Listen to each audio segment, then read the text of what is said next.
अब देखिए बच्चों, if P momentum A area T time are taken to the fundamental quantities then energy has dimension formula. अब देखिए इसका मतलब क्या है, ऐसे क्वेश्चंस में मैंने क्या सिखाया था कि जो आपका एनर्जी है वो किस पे डिपेंड कर रहा है, बताइए। एनर्जी इज प्रोपोर्शनेट टू, क्योंकि अब फंडामेंटल क्वांटिटीज आपकी फंडामेंटल क्या होती थी, एम एल टी ये सब होती थी। अब ये ना करके उसने क्या कर दिया है, उसने कहा फंडामेंटल आपके क्या क्या हो गए, फंडामेंटल आपका हो गया मोमेंटम पी, एरिया ए और टाइम टी, है ना।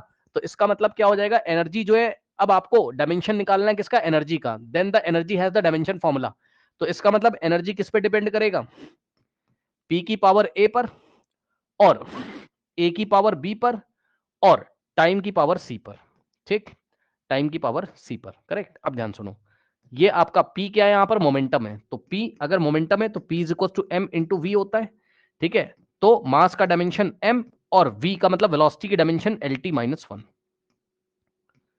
तो ये हो गया, इसका मतलब क्या हो जाएगा, पी की जगह हम क्या रखेंगे, यहां पर यहां से आएगा एनर्जी, लेफ्ट हैंड साइड क्या होगा, एनर्जी की डायमेंशन।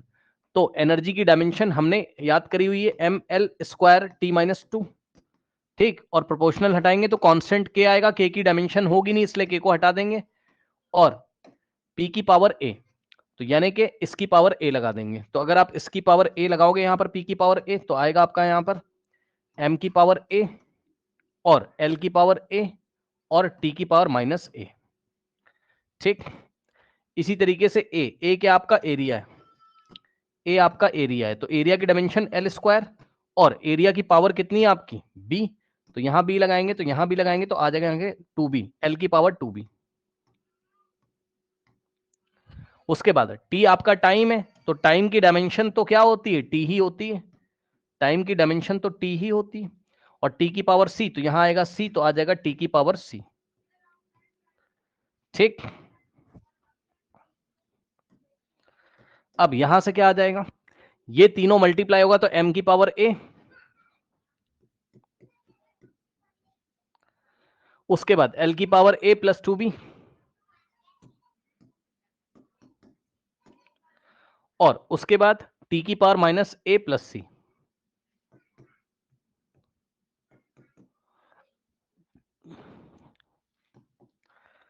अब बोथ साइड कंपेयर करेंगे तो ए की वैल्यू कितनी आएगी, एम की पावर कितनी, वन है, तो ए की वैल्यू वन। उसके बाद ए प्लस टू बी, तो A plus two B is equals to कितना हो जाएगा, एल की पावर टू, तो एल की पावर टू है मतलब टू।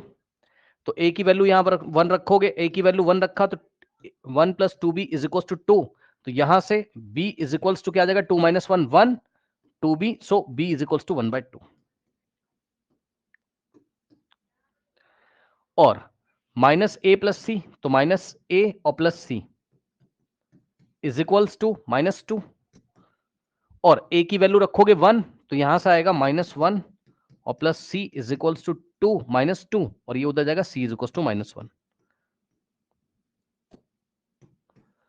तो इसका मतलब क्या हो गया, यहां से आ गया energy is proportionate to P की पावर ए कितना है वन, और ए की पावर बी कितना है वन अपॉन टू,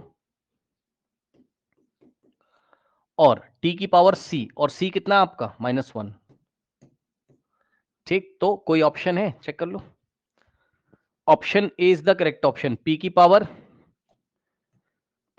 वन का मतलब पी, पी की पावर वन का मतलब पी, ए की पावर वन अपॉइंट टू और टी की पावर माइनस वन। ठीक, ये हो गया। मेरे ख्याल से कोई डाउट नहीं होना चाहिए, चेक कर लीजिए। मेरे ख्याल से कोई डाउट नहीं होना चाहिए, आसान क्वेश्चन है।